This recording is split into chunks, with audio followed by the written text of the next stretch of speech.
দুর্নীতি ও অর্থ আত্মসাতের অভিযোগে কয়েকদিন আগে যুক্তরাজ্যের সিটি মন্ত্রীর পদ হারান শেখ হাসিনার বোনের মেয়ে টিউলিপ সিদ্দিক। এবার তার নিজের মেয়ে সাইমা ওয়াজিদ পুতুল অসঙ্গতির কারণে চাপের মুখে পড়তে যাচ্ছেন বলে এক নিবন্ধে লিখেছেন কলকাতা ভিত্তিক সাংবাদিক মনোদীপা ব্যানার্জি। তিনি বাইবেল থেকে উদ্ধৃতি দিয়ে বলেছেন, বাবার পাপের দায় ছেলের উপর পড়ে, তবে এক্ষেত্রে শেখ হাসিনার পাপের দায় পড়েছে তার বোনের মেয়ে টিউলিপের ওপর। এতে করে তিনি পদত্যাগ করতে বাধ্য হয়েছেন।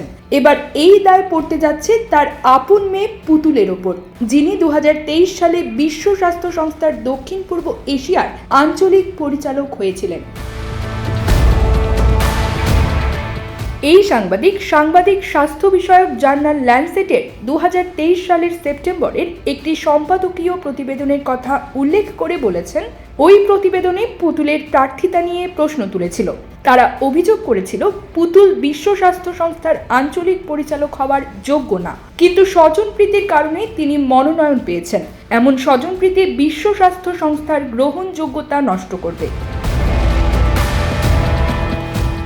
এছাড়া 2023 সালে ব্রিটিশ সংবাদ মাধ্যম ফিনান্সিয়াল টাইমসও তার যোগ্যতা নিয়ে প্রশ্ন তুলেছিল। এতে বলা হয়, আঞ্চলিক পরিচালক পদের জন্য সাইমা ওয়াজিদ পুতুলের সাথে আরেকজন প্রার্থী ছিলেন নেপালের শম্ভু আচার্য। তিনি ছিলেন বিশ্ব স্বাস্থ্য সংস্থার একজন ঊর্ধ্বতন কর্মকর্তা, যিনি 30 বছর যাবৎ সেখানে কাজ করছেন। এছাড়া জনস্বাস্থ্যের ওপর তার পিএইচডি ডিগ্রি রয়েছে। অন্যদিকে সাইমা ওয়াজিদ পুতুল মানসিক স্বাস্থ্য সচেতনতা নিয়ে কাজ করতেন। তার বেশিরভাগ কাজ ছিল অটিজম নিয়ে। প্রতিবেদনে আরও বলা হয়, সাইমা ওয়াজিদ স্কুল সাইকোলজিস্ট হিসেবে প্রশিক্ষণপ্রাপ্ত এবং তিনি একটি দাতব্য ও গবেষণা সংস্থা দেখাশোনা করেন।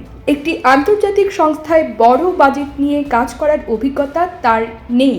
আঞ্চলিক পরিচালক হওয়ার আগে পুতুল তার মা ও তৎকালীন প্রধানমন্ত্রী শেখ হাসিনার সঙ্গে বিভিন্ন সফরে যেতেন।